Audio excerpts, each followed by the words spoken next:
debout, fumeur de Marie-Jeanne, boule miroir du cours, gloire du connard comme moi. Dehors ou à Donnacona, vie de renard comme d'hab. Dans le cœur c'est de l'or qu'on a. J'pourrais dire qu'on est pareil mais tu sais que c'est pas vrai. Toi t'as regardé la haine, moi j'ai grandi avec. Paraît que tout est à refaire et que rien n'est parfait. Je suis toujours impressionné. J'ai toujours eu quand même un public, comment je dirais ça, des Ride or Die fans. Moi je dis c'est des soldats, là. Pour moi c'est de même que je les appelle. Là. Il y en a, ils me suivent de ville en ville, c'est des vrais malades. Il y en a que ça fait des années que je vois leur visage dans mes spectacles, qui connaissent les paroles. C'est toujours... Mais l'Astral en tant que tel, le lancement, c'était quand même quelque chose de très spécial. L'amour que j'ai reçu en sortant de scène, j'ai vraiment eu un feeling différent de toutes mes autres shows que j'ai faites dans ma vie. J'ai vraiment eu beaucoup de love cette soirée-là. C'était vraiment une énergie spéciale pour moi. C'était une première pour moi. Ouais. En vrai, le hip-hop va très bien, mais il y a encore l'espèce de connotation reliée au mot rap, au mot hip-hop, au mot rappeur, au mot rap-keb. Il y a toujours une espèce de...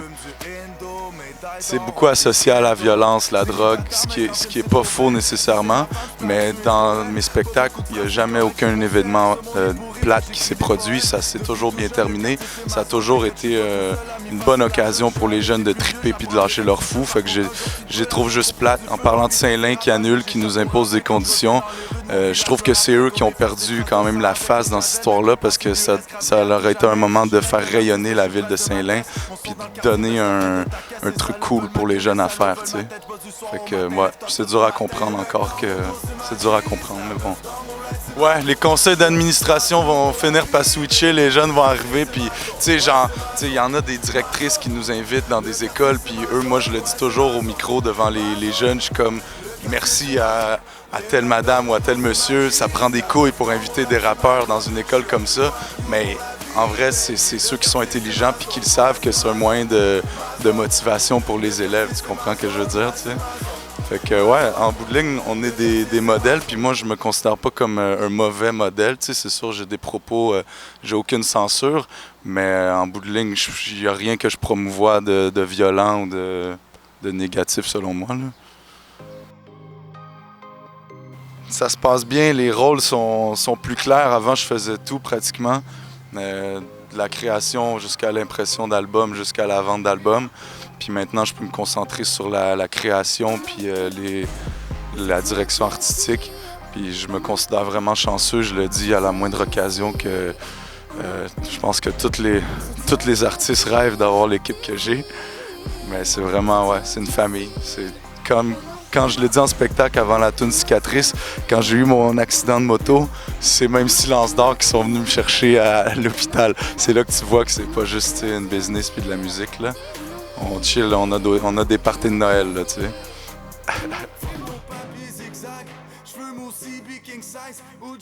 Beaucoup de choses. Quand on relit l'histoire, je me vois beaucoup. Je me suis tout de suite identifié au personnage des années plus tard parce que je l'ai lu quand j'étais jeune. Mais ça voulait rien dire à ce moment-là pour moi. C'était une histoire qui manquait d'action à mes yeux. Puis aujourd'hui, ça fait plein de sens. Je me sens toujours un peu comme si j'étais d'une autre espèce dans ce monde. Je pense que tout le monde a déjà eu ce feeling-là de dire est-ce que c'est juste moi qui... C'est-tu le monde qui est fou, c'est moi qui est fou dans ce monde-là, tu sais. Puis le Petit Prince, c'est un peu ça. Il a des yeux vierges, puis il voit des trucs, puis il comprend pas trop le sens. Puis c'est un peu comme ça que je me sens souvent. Fait que ouais, je me suis tout de suite identifié. Puis avec son ami le renard qui a apprivoisé, avec la toune Vie de renard qui est comme mon effigie, mon animal fétiche, je trouvais que ça venait rejoindre le sens. Et aussi, quand tu vois le parallèle avec les roses, je faisais souvent des parallèles, les femmes, j'ai comparé aux fleurs ou aux princesses, ou toujours des termes de royauté. Fait que je voyais beaucoup de liens avec déjà ce que j'avais installé au niveau imaginaire dans ma musique passée, là, dans mon œuvre. Fait que ouais, puis je travaille aussi auprès des jeunes, donc c'était eux les petits princes selon moi aujourd'hui. C'est comme si je passais le flambeau, c'est eux les petits princes. Ils le savent pas encore, mais c'est des petits princes, même s'il y a personne qui a voulu s'occuper d'eux, tu sais. Fait que ouais, il y a un paquet de trucs, je pourrais élaborer longtemps là-dessus. Ouais. Je suis beaucoup plus productif célibataire, au contraire. J'ai besoin, je pense, de d'échecs amoureux pour créer même. Et ça revient beaucoup dans le dernier album. Avant, j'étais pas quelqu'un qui parlait beaucoup d'amour, ça revenait vraiment pas dans mes thèmes. Puis de plus en plus, vu que c'est un thème universel, je suis plus à l'aise d'en parler, tu sais. Fait que ouais, j'ai besoin d'amour pour créer, mais c'est aussi pas les peines d'amour, mais les échecs amoureux, ouais, qui me donnent envie d'écrire parfois. Ben, c'est mes girls. J'ai beaucoup d'amis filles. J'ai beaucoup d'amis artistes. Puis ils sont excellentes. Je pense à Leila Lanova, qu'elle, on chill dans les parties tout le temps. J'écoute ce qu'elle fait. Puis j'ai toujours trippé sur ses trucs. Alors je l'ai invitée pour un morceau. Uno Primo, que je trouve malade. C'est une chanson de Stoners. Puis Gabrielle Givenchy, qui est une de nos bonnes amies aussi, qui travaille étroitement avec Gary White. C'est la famille, ça s'est fait tout naturellement. La seule qui est moins dans les parties, qui était moins à la base comme dans mon entourage, mais qui a quand même un lien étroit avec Silence d'Or, c'est Ellie de Ellie Papillon, que elle, c'est moi qui l'ai invitée personnellement, que j'ai tenu à l'avoir pour le morceau Chrome, que je voulais sa douceur, vraiment.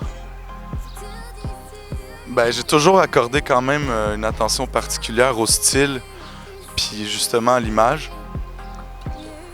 Avec Indélébile, on avait déjà imposé un style propre à moi, là, en noir et blanc, avec des tatouages sur le visage, avec un style toujours, je sais pas comment l'appeler, il n'y a pas de nom pour ça, là, mais vraiment noir. Puis en lien avec mon ami et sponsor Desrosiers, que j'essaie toujours de promouvoir parce que c'est un artiste que j'aime beaucoup d'ici. Je trouvais que ça fitait vraiment, mais ouais, on a porté une attention particulière. Avec Petit Prince, c'était plus facile parce qu'il y avait déjà tout l'imaginaire relié au conte de Saint-Exupéry. Fait qu'on a vraiment suivi la thématique avec les espaces, les vastes espaces, les étendues, puis le désert, comme dans le clip Petit Prince, là. On a tourné autour de ça tout le long. Mais ouais, on garde notre ligne directrice tout le temps. On travaille avec 16 Pads, ceux qui ont fait tout le visuel. Puis c'est des machines, c'est malade. Je suis trop fier du produit. Ben, Soldia, c'est le prince de sa ville, tu sais. Fait que la première fois qu'on s'est rencontrés, ça a tout de suite cliqué. Puis moi, j'ai toujours admiré son écriture. Il avait saisi les multisyllabiques puis les consonances. Ça fait longtemps qu'il a saisi ça. Puis moi aussi, déjà, j'avais 15 ans, puis j'écrivais d'une façon très carrée, très précise. Puis c'est le seul que je trouvais qui avait compris vraiment le style. Fait que j'ai toujours admiré son écriture avec toujours des trucs imagés. J'ai toujours trippé sur ce qu'il faisait, puis c'est comme un grand frère. Il m'a toujours accueilli à bras ouverts à Québec quand j'allais à Québec. Toujours viens chez moi, il m'a présenté tout le monde. Fait que ça fait longtemps qu'on a envie de faire un projet vraiment spécial ensemble. Mais on avait déjà, si on les compte, je devais déjà avoir comme 5-6 morceaux en collaboration avec lui. Je suis sur 2 de ses albums. Il est sur Indélébile déjà. Il est sur le Mauvais Acte, Larmes. Fait que déjà, on avait plusieurs collabos. Puis ça fait longtemps qu'on parle. Quand on va avoir le temps, là, on se fait un projet à 2. Donc on s'est enfermé 2 semaines en studio. Puis on a produit Amsterdam. On a beaucoup d'anecdotes, Soldat puis moi, parce qu'on a fait beaucoup de shows ensemble. On a fait les Franco, on a fait ses lancements à Québec, on a fait mes lancements à Saint-Hyacinthe puis ici. Mais en studio, les anecdotes que je peux te dire, c'est que c'est très... quand on écrit, c'est viscéral. C'est vraiment... c'est pas juste on écrit, c'est... wow, on s'énerve, on saute partout, puis on se brasse, là. Ça brasse. C'est vraiment quelque chose de fraternel. Mais tu sais, je peux pas tout dire, mais ouais, on est deux beaux tannants ensemble, c'est tout un duo.